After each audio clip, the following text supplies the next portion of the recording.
Welcome back to FinCrime Agent. In today's video, we are going to cover 10 fundamental rules to prevent card fraud. Card fraud is a significant threat to both consumers and businesses, and having the right prevention strategies in place is crucial. If you are a professional in financial crime prevention, these rules will help you implement effective measures to detect and prevent card fraud. So let's jump right into today's video.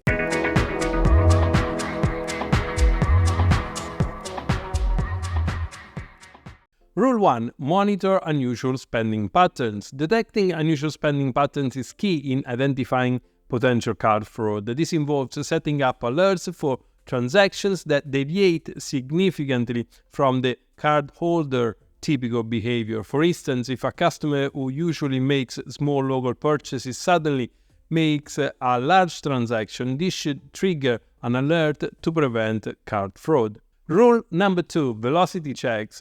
Velocity checks involves monitoring the frequency of transactions within a specific period. Fraudsters often make numerous transactions in a short amount of time to maximize their gain before our detection actually takes place. So with this in mind, to prevent card fraud, it's important to implement rules able to flag accounts with a sudden spike in transaction frequency, especially if these transactions are high value. Rule number 3. Geographical anomalies. Set up alerts for transactions that occur in geographically disparate locations within a short time frame. For example, if a card is used in New York and then in Tokyo an hour later, it could be a sign of card fraud. Having such a rule in place will help in detecting scenarios where card information is compromised and probably used by fraudsters in different locations. Rule number 4. High-risk merchant categories. Certain merchant categories are more prone to fraud, so implement rules to flag transactions involving high-risk merchants, such as online gaming or adult entertainment sites.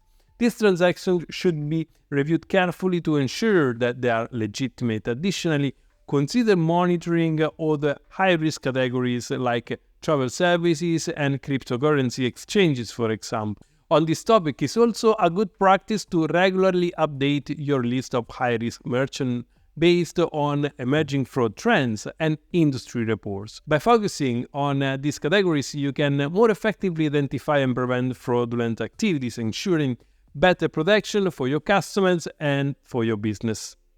Rule 5. Multiple declined transactions. As we have seen under rule number 2, fraudsters often test card details by making multiple small transactions, which sometimes may be also declined. So a rule should be in place to flag accounts also with several declined transactions, as this could indicate attempts to validate stolen card information. Before we cover the 6 essential rules to prevent card fraud, remember to subscribe to FinCrime Agent, and if you're learning something new today, let me know with a comment or by pressing the thumb up on this video. This will help my channel to grow massively, so I really appreciate that and thank you for doing that. Let's continue now with rule number 6. Rule 6. High-risk CNP transactions. CNP or card not present transactions are particularly vulnerable to fraud due to the absence of physical card verification. Focus on detecting high-risk CNP transactions by implementing rules that identify card transactions from new or previously unseen devices and browsers.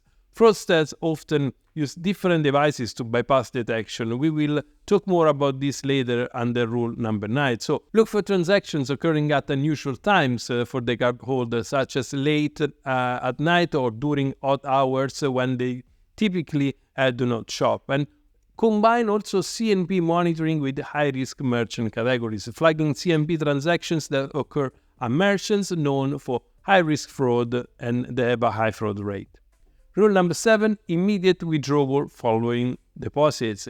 Immediate withdrawals following deposit can be strong indicators of card fraud, especially when large deposits are quickly followed by significant withdrawals. So to detect this type of fraud, you should ensure that your monitoring system is capable of profiling your client transactional volumes to then flag a substantial deposit rapidly followed by one or multiple large withdrawals. Rule number 8, unusual account changes.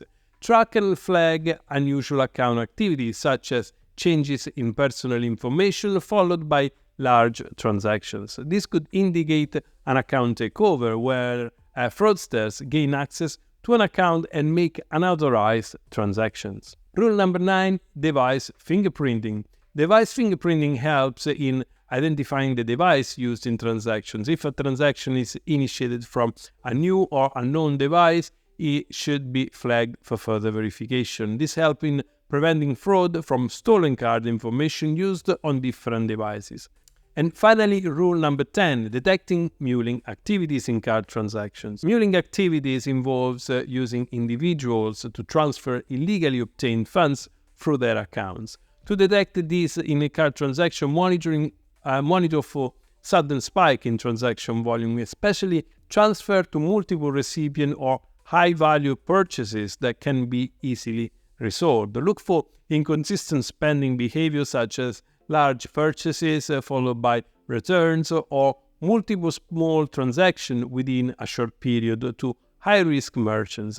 Additionally, flag accounts receiving numerous card payments from different sources and quickly transferring these funds via purchases or ATM withdrawals. By identifying these patterns, you can detect possible muling activities more effectively and at the same time prevent card fraud. Those 10 fraud detection rules, of course, are not the full list of comprehensive card fraud detections that your financial institution should have in place. And yes, that should be adapted according to products offered by the institution, the type of clients that you are serving, and the region where you operate. However, to effectively prevent card fraud, the review of your system and the detections in place is an ongoing process. So I hope I brought with this video at least some light about very common card fraud detections that you should indeed consider. And if you found helpful this video on the 10 rules to prevent card fraud, hit the like button and subscribe to my channel for more insight into regulatory compliance and financial crime. If you want to support this incredible community, check out my Patreon link in the video description or just show your appreciation with a super thanks directly on this YouTube video. So that's all for today. Thank you for watching, and until next time, see you soon.